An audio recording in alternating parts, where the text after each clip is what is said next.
டிட்வா புயலால நாடு முழுவதும் ஏற்பட்ட அனர்த்தத்தில் பாதிக்கப்பட்ட மக்களுக்காக நிவாரணம் வழங்குறதுக்கு 1300 கோடி ரூபாய், அதாவது 13 பில்லியன் ரூபாய் பணம் ஒதுக்கி இருக்கிறதா இலங்கையினுடைய நிதி திட்டமிடல் மற்றும் பொருளாதார அமைச்சால ஒரு தகவல் வெளியிடப்பட்டிருக்குது.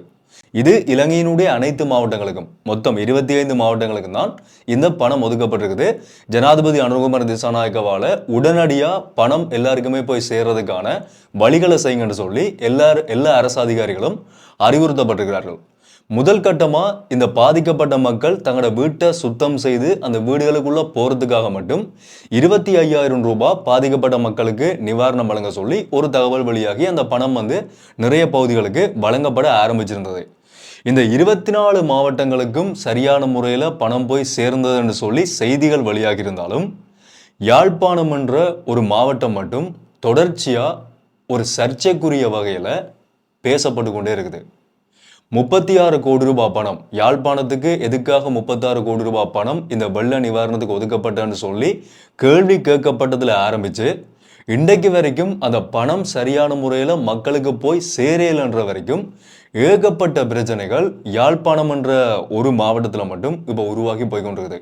இது ஏனைய மாவட்டங்களுக்குள்ள சில இடங்கள்ல கொஞ்சமா இருந்தாலும் யாழ்ப்பாணம் மட்டும்தான் பெரிய அளவில் பெயரிடப்பட்டு எல்லா இடங்கள்லையுமே ஒரு சர்ச்சைக்குரிய வகையில் பேசப்பட்டு கொண்டிருக்குது. திட்டமிட்ட வகையில் யாழ்ப்பாண மாவட்டம் மட்டும் யாழ்ப்பாணத்தினுடைய பெயரை கெடுக்கிறதுக்காக இப்படியான விடயங்கள் நடந்து கொண்டிருக்கான்னு சொல்லி பார்க்க போனால் உண்மை அது இல்லை. அதுக்கு பின்னால் இருக்கக்கூடிய விடயங்கள், நேற்றைய நாளில் ஒரு செய்தியை பார்த்தா இலங்கையினுடைய மனித உரிமைகள் ஆணைக்குழுவால் யாழ்ப்பாணத்தில் 18 குடும்பங்கள் வெள்ள நிவாரணம் வழங்குறதுக்காக சிபாரிசு செய்யப்பட்டிருக்கிறதா ஒரு செய்தி வெளியாகுது. மனித உரிமைகள் ஆணைக்குழுவுக்கும் வெள்ள நிவாரண பணிகளுக்கும் என்ன சம்பந்தம்? அப்போ மனித உரிமைகள் ஆணைக்குழு வரைக்கும் பிரச்சனை போயிருக்குன்னு சொன்னால் யாழ்ப்பாணத்துக்குள்ள என்னதான் நடந்து கொண்டிருக்குது? இதுக்கு பொறுப்பான அதிகாரிகள் எதுக்காக இந்த பணத்தை கொண்டு போய் சேர்க்கலை என்ற நிறைய கேள்விகள் வந்து கொண்டிருக்குது. என்ன நடந்து கொண்டிருக்குன்றது தான் இந்த வீடியோவில் முழுமையாக பார்க்க போகிறோம். இதுக்கு யார் பொறுப்பானவர்கள், யார் மேலே பிழை, ரெண்டு பக்கமான கருத்துக்கள் இப்போ வெளியாக ஆரம்பிச்சிருக்குது. செய்திகளில் வந்திருக்கக்கூடிய தகவல்களினுடைய அடிப்படையிலையும் சில முக்கியமான விடயங்களையும் தான் இந்த வீடியோவில் பகிர்ந்து கொள்ள போகிறோம். ஸோ என்ன விடயம் பண்ணுறதை விரிவாக முதல்ல இருந்தே பார்க்கலாம். அனைவருக்கும் வணக்கம். நான் உங்கள் டிகே கரைகாலர். அதனோட பார்க்கறதுக்கு முதல் என்னோட சேனலுக்கு யாராவது புதுசாக பார்த்து கொண்டீங்கன்னு சொன்னால் தொடர்ச்சி என்னுடைய அப்டேட்ஸை பார்க்கறதுக்கு இப்போவே சப்ஸ்கிரைப் பண்ணி அந்த பெல் ஐக்கனை கிளிக் பண்ணி ஆல் ஆப்ஷன் சொல்லுங்க. அப்போ நான் அப்லோட் பண்ணுற வீடியோஸ் எல்லாமே தொடர்ச்சி உங்களுக்கு கொடுங்க நோட்டிஃபிகேஷன்ஸ் வரும். அண்ட் இன்னொரு சந்தோஷமான விஷயம், நாங்கள் 2,50,000 சப்ஸ்கிரைபர்ஸை இன்றைய நாள் அடைஞ்சிருக்கிறோம். 1 மில்லியனில் 4ல் ஒரு பகுதி, ஒரு கால்வாசியான சப்ஸ்கிரைபர்ஸ் அடைஞ்சிருக்கிறோம். ஸோ சப்ஸ்கிரைப் பண்ணி பார்த்து கொண்டிருக்கிற எல்லாருக்குமே நான் நன்றியை சொல்லிக்கொள்கிறேன். என்னையை நம்பி என்னோட சேனலில் நான் கொடுக்கக்கூடிய அப்டேட்ஸ் எல்லாத்தையுமே தொடர்ச்சியாக பார்த்து கொண்டிருக்கிறேன் என்னுடைய எல்லா சப்ஸ்கிரைபர்ஸுக்கும் இதை நான் முழுமையாக டெடிகேட் பண்ணி நன்றியை சொல்லிக்கொள்கிறேன். அண்ட் இன்னுமே நீங்கள் ஜாயின் பண்ணலன்னு சொன்னால் இப்போவே சப்ஸ்கிரைப் பண்ணி என்னுடைய சேனலில் ஜாயின் பண்ணிக்கொள்ளுங்க. ஓகே, அதே மாதிரி யாராவது நான் பர்சனலாக ஃபாலோ பண்ணிச்சிங்கன்னு சொன்னாலும் இன்ஸ்டாகிராமில் போய் விகே கரைகாலர் சர்ச் பண்ணிங்கன்னு சொன்னால் அதை ப்ரிஃபர் இங்கே மறக்காம ஃபாலோ பண்ணிக்கொள்ளுங்க. இந்த வீடியோவை லைக் பண்ணுறதுக்கு மறந்துடுறாங்க. வீடியோட கடைசியில் எல்லாருக்குமே இந்த வீடியோ ஷேர் பண்ணி விட்ருங்க, எல்லாரும் தெரிஞ்சு கொள்றதுக்காக.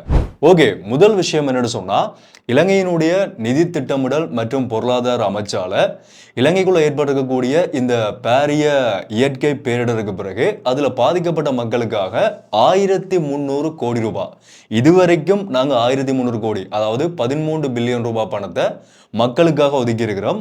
இந்த பணம் முழுமையாக பாதிக்கப்பட்ட மக்களுக்கு போய் சேரணும்னு சொல்லி ஒரு விடயத்தை வெளிப்படுத்தியிருக்கிறார்கள் ஜனாதிபதி அனுரகுமார திசாநாயக்க அவர்களும். ஏனைய அரசாங்கங்கள் இருந்த மாதிரி இல்லாமல் எல்லாருக்குமே வெளிப்படையாக பார்க்கும்போதே தெரியுது, இவ்வளவு பணங்கள் மக்களுக்கு ஒரு அனர்த்தத்துக்கு இது வரைக்கும் போய் சேர்ந்ததில்லை. ஆனால் இப்போதான் எல்லா இடங்களுக்குமே சரியான முறையில் அந்த அரசு அதிகாரிகள் போய் கள ஆய்வை மேற்கொண்டு பாதிக்கப்பட்ட மக்களுக்கான பணத்தை வழங்குங்கன்னு சொல்லி துரிதமான நடவடிக்கைகளை மேற்கொள்ள சொல்லி தொடர்ச்சியான நடவடிக்கைகள் இலங்கை முழுவதும் போய்கொண்டிருக்குது. இந்த அடிப்படையில் 25 மாவட்டங்களுக்கு தான் இந்த பணம் ஒதுக்கப்பட்டு எல்லாருக்குமே வழங்க சொல்லப்பட்டிருக்குது. இதுக்குள்ள யாழ்ப்பாணம் என்ற எங்களோட வடமாகாணத்தினுடைய யாழ்ப்பாண மாவட்டம் மட்டும் தொடர்ச்சியா சர்ச்சைக்குள்ளாகின ஒரு மாவட்டமா போய்கொண்டிருக்குது. இந்த பிரச்சனை எப்போ ஆரம்பிச்சதுன்னு சொன்னா, இந்த பாதிக்கப்பட்ட மக்கள் தங்களோட வீடுகளுக்குள்ள போய் இருக்கிறதுக்காக, வீட்டை சுத்தம் செய்யறதுக்காக மட்டும் 25,000 ரூபாய் பணம் ஆரம்ப கட்ட ஒரு அட்வான்ஸ் பணமா கொடுங்கன்னு சொல்லி ஒரு விடயம் வெளிப்படுத்தப்பட்டு அந்தந்த கிராமங்களுக்கான கிராம சேவகர் பிரிவுகளுக்கு அந்த விடயம் கொடுக்கப்பட்டது. அந்த அடிப்படையில் அந்த 25,000 ரூபாய் பணத்தை வழங்குறதுக்காக 36 கோடி ரூபாய் மொத்தமா யாழ்ப்பாணத்துக்கு ஒதுக்கப்பட்டன்னு சொல்லி ஒரு பிரச்சனை உருவானது. ஸோ அங்கிருந்து தான் இந்த சர்ச்சைகள் எல்லாமே உருவாக ஆரம்பிச்சிருந்தது. இப்போ போய்கொண்டிருக்கக்கூடிய பிரச்சனை என்னன்னு சொன்னா, இந்த ஒதுக்கப்பட்டிருக்கக்கூடிய முற்பணமா வழங்க சொல்லி ஒதுக்கப்பட்டிருக்கக்கூடிய இந்த 25,000 ரூபாய் பணமே இன்னும் சரியான முறையில் உண்மையா பாதிக்கப்பட்ட மக்களுக்கு போய் சேரல என்ற ஒரு முக்கியமான பிரச்சனை. அந்தந்த கிராமங்களில் இருக்கக்கூடிய கிராம சேவகர்கள் சரியான முறையில் அந்த மக்களுக்கு பணத்தை கொண்டு போய் சேர்க்கல என்ற ஒரு முக்கியமான பிரச்சனையை மக்களே நேரடியாக ஊடகங்களுக்கு செய்திகளாக வெளியிட்டிருக்கிறார்கள். அதில் முக்கியமாக பார்க்கக்கூடிய ஒரு செய்தியாக இருந்தது என்னென்னு சொன்னால், நேற்றைய நாளில் வந்த ஒரு செய்தி, இலங்கையினுடைய மனித உரிமைகள் ஆணைக்குழுவால் யாழ்ப்பாணத்தில் இருக்கக்கூடிய ஒரு 18 வீடுகள் வெள்ள நிவாரணம் வழங்குறதுக்காக சிபாரிசு செய்யப்பட்டிருக்குன்னு சொல்லி. அது எங்கேன்னு சொன்னா, நவாலி கிழக்கு கிராம அலுவலர் பிரிவில் வெள்ள நீர் வீட்டுக்குள் உட்புகுந்த வீட்டிற்கு அரசாங்கத்தால் வழங்கப்படுற 25,000 ரூபாய் நிவாரணம் வழங்கப்படாமை தொடர்பாக மனித உரிமைகள் ஆணைக்குழுவின் யாழ்ப்பாண பிராந்திய அலுவலகத்துக்கு ஒரு முறைப்பாடு செய்யப்பட்டிருக்குது. அந்த முறைப்பாடு தொடர்பாக சண்டிலிப்பாய் பிரதேச செயலாளரிடம் இலங்கை மனித உரிமைகள் ஆணைக்குழு விளக்கம் கோரியிருந்திருக்கிறார்கள். இதன்படி பிரதேச செயலகத்தால் மனித உரிமைகள் ஆணைக்குழுவின் யாழ்ப்பாண பிராந்திய அலுவலகத்துக்கு அறிக்கையும் சமர்ப்பிக்கப்பட்டிருக்குது. அந்த அறிக்கையில் முறைப்பாட்டாளர் உட்பட, அந்த முறைப்பாடு செஞ்சவர் உட்பட 18 வீடுகளுக்கான சேத விபரம் சிபாரிசு செய்யப்பட்டு அரசாங்க அதிபருக்கு நிதி ஒதுக்கீட்டுக்காக அனுப்பப்பட்டுள்ளது எனவும், முறைப்பாட்டாளரோ அல்லது அவரது பிரதிநிதியோ நேரில் சமூகம் அளிக்கும் போது வெள்ள நிவாரணம் தொடர்பான சுற்று நிருபங்கள் மற்றும் நிதி பிரமாணம் என்பவற்றின்படி முறைப்பாட்டாளருக்கான கொடுப்பனவு வழங்க முடியும் எனவும் தெரிவிக்கப்பட்டிருக்குது.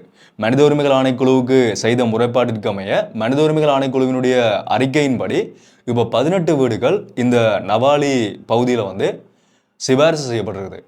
ஜோஜி பாருங்க, மனித உரிமைகள் ஆணைக்குழுவுக்கும் வெள்ள நிவாரணத்துக்குமே பெரும்பாலும் சம்பந்தம் கிடையாது. ஒரு பிரச்சனை, ஒரு மனித உரிமைகள் மீறப்படும் போது தான் மனித உரிமைகள் ஆணைக்குழு உள்ள வரணும். இங்கே மனித உரிமைகள் மீறப்பட்டிருக்கின்ற ஒரு பிரச்சனையினால தான் கிராம சேவகர்கள் இவர்களை புறக்கணிச்சிருக்கிறார்கள் என்ற ஒரு பிரச்சனையினால தான் அவர்கள் மனித உரிமைகள் ஆணைக்குழுவுக்கு முறைப்பாடு செய்து அங்கே போய் இந்த முற்பணமாக கொடுக்க வேண்டிய 25,000 ரூபாய் பணமே 18 வீடுகளுக்கு இப்போ சிபாரிசு செய்யப்பட்டிருக்குது. இது மட்டும் இல்லை, இந்த மாதிரி ஒரு 10-15 செய்திகள் ஒவ்வொரு செய்தித்தளங்களில், சில சமூக ஊடகங்களில் கூட செய்திகளாக ஒவ்வொன்றா வழியில் வந்திருக்குது. சில ஊடகவியலாளர்கள் கூட இந்த செய்திகளை சேகரிக்க போன மக்கள் இப்படியெல்லாம் முறைப்பாடு செய்கிறார்கள்னு சொல்லி அந்த மக்களை நேரடியாக சந்தித்து செய்திகளை சேகரிக்க போன ஊடகவியலாளர்கள் ஒரு சில கிராம அலுவலர்களால் மிரட்டப்பட்டிருக்கிறதாகவும் செய்திகள் வெளியாக இருக்குது. ஸோ இதுக்கு பின்னால் இருக்கக்கூடிய பிரச்சனைகளாக நாங்கள் பார்க்கக்கூடியது, இந்த செய்திகள்லேருந்து எங்களால் பார்க்கக்கூடிய ஒரே விடயம் என்னென்னு சொன்னால், ஒரு சில கிராம சேவகர்கள் தங்களினுடைய வேலைகளை சரியான முறையில் செய்யலைன்றது. இது தொடர்பான நிறைய நகைச்சுவைகளும் சரி, இல்லாட்டி ஃபேஸ்புக் போஸ்ட் எல்லாமே நிறைய வைரலாக போய் கொண்டிருக்குது. ஆனால் இதுக்கு பின்னால் இருக்கக்கூடியது இதுதான் உண்மைன்றதை எங்களால் உறுதிப்படுத்தி பார்க்கக்கூடிய மாதிரி இருக்குது.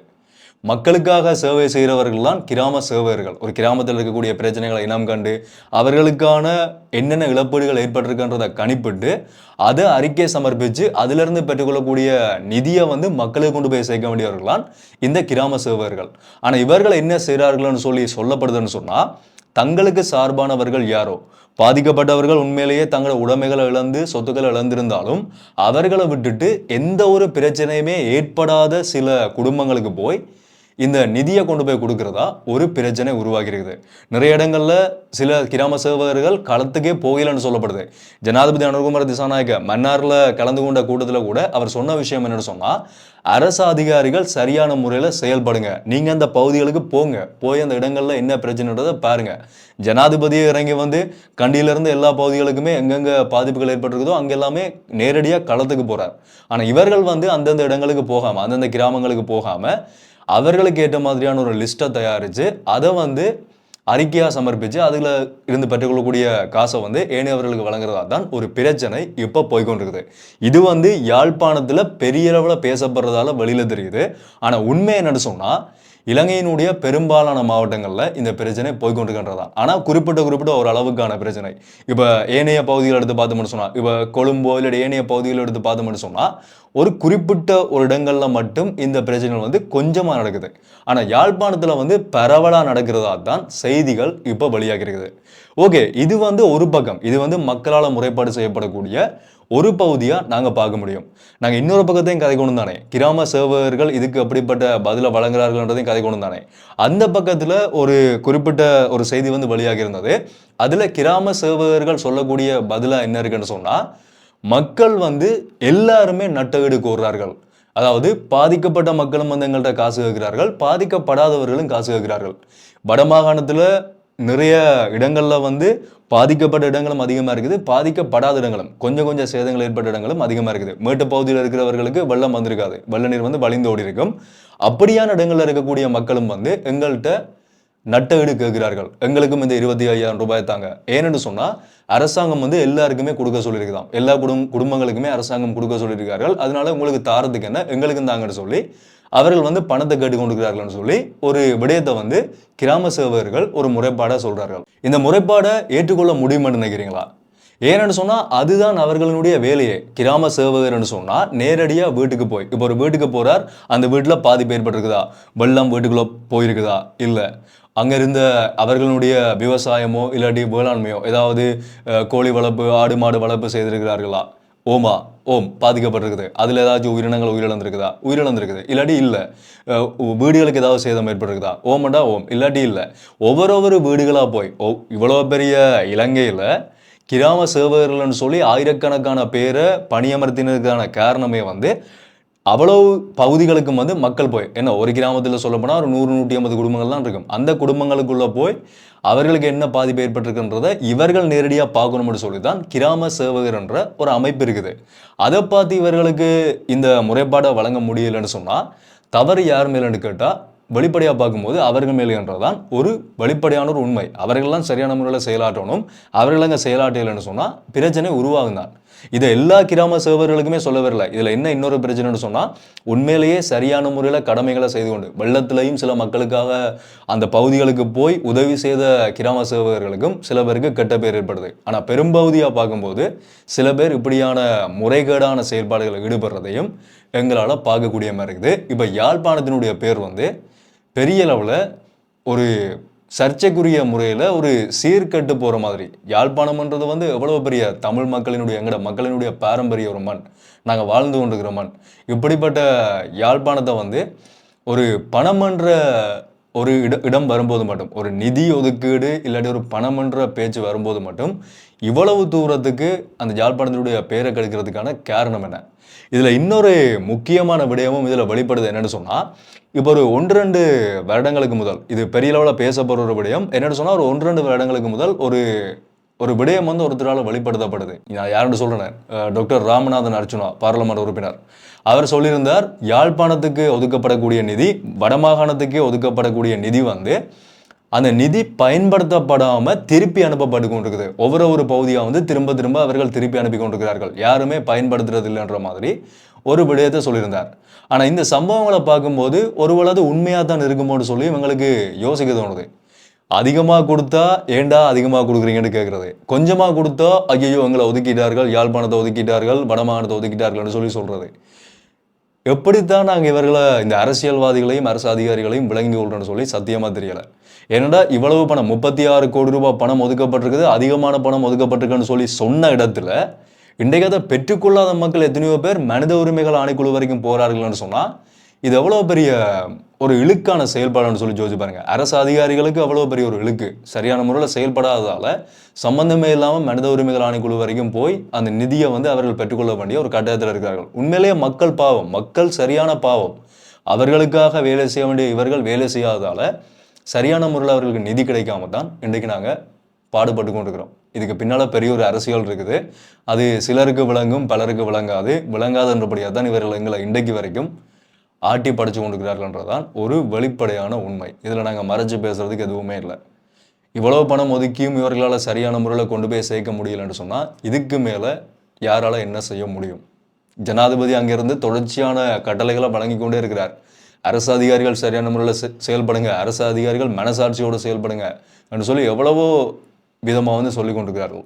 ஸோ இதுதான் பிரச்சனை. இதுதான் யாழ்ப்பாணத்தினுடைய பேர் வந்து எவ்வளவு தூரத்துக்கு சர்ச்சையாகவும் ஒரு மோசமான முறையில் பயன்படுத்தப்படுறதுக்கான ஒரு முக்கியமான காரணமாக இருந்து கொண்டிருக்குது. நான் ஆரம்பத்திலேயே ஒரு வீடியோவில் சொல்லியிருந்தேன், இந்த பாதிக்கப்பட்ட மக்களுக்கான 1 கோடி ரூபாய் வரைக்கும் பணம் வழங்கப்பட போகுதுன்னு சொல்லும் போதே அந்த வீடியோவில் நான் முக்கியமாக ஒரு விடயத்தை ஹைலைட் பண்ணி சொல்லியிருந்தேன். பணம் ஒதுக்குறது சரி, ஆனால் உண்மையிலேயே பாதிக்கப்பட்ட மக்களுக்கு அந்த பணம் முழுமையாக போய் சேருதான்றது தான் இங்கே இருக்கக்கூடிய பெரிய ஒரு பிரச்சனை. இப்போ வரைக்கும் ரீபில்டிங் ஸ்ரீலங்கான்ற இலங்கையினுடைய இந்த நிதியத்துக்கு வெளிநாட்டு உதவிகள் மட்டுமே 3.4 பில்லியன் சேர்ந்துருக்குது, பணங்களாக வழங்கப்பட்டிருக்குது. ஏகப்பட்ட வெளிநாட்டு உதவிகள் வழங்கப்பட்டு கொண்டிருக்குது. ஆயிரம் கோடிக்கணக்கான பணங்கள் அரசாங்கத்துக்கு வழங்கப்பட்டு கொண்டிருக்குது. அந்த பணம் எல்லாமே மக்களுக்கு போய் சேருமான்றது தான் இருக்கக்கூடிய ஒரு பெரிய ஒரு பிரச்சனை. அதுக்கு இடையில் இருக்கக்கூடியவர்கள் அரசு அதிகாரிகள்ன்றதும் இங்கே நாங்கள் வெளிப்படையாக சொல்ல வேண்டிய ஒரு விடயம். ஸோ பொறுத்திருந்து பார்க்கலாம் எப்படியான விடயங்கள் நடக்குதுன்றதை. தொடர்ச்சியான அப்டேட்ஸ் வரும்போது எல்லாத்தையுமே நான் உங்களுக்கு அப்டேட் பண்ணுறேன். பாதிக்கப்பட்ட மக்கள் எப்படியாவது முயற்சி செய்து உங்களுக்கான பணத்தை பெற்றுக்கொள்ளுங்க. இதை பற்றி உங்களுடைய கருத்துக்களை தாராளமாக கீழே இருக்க கமெண்ட் சொல்லலாம். ஸோ மீண்டும் ஒரு வீடியோவில் சந்திப்போம். நன்றி.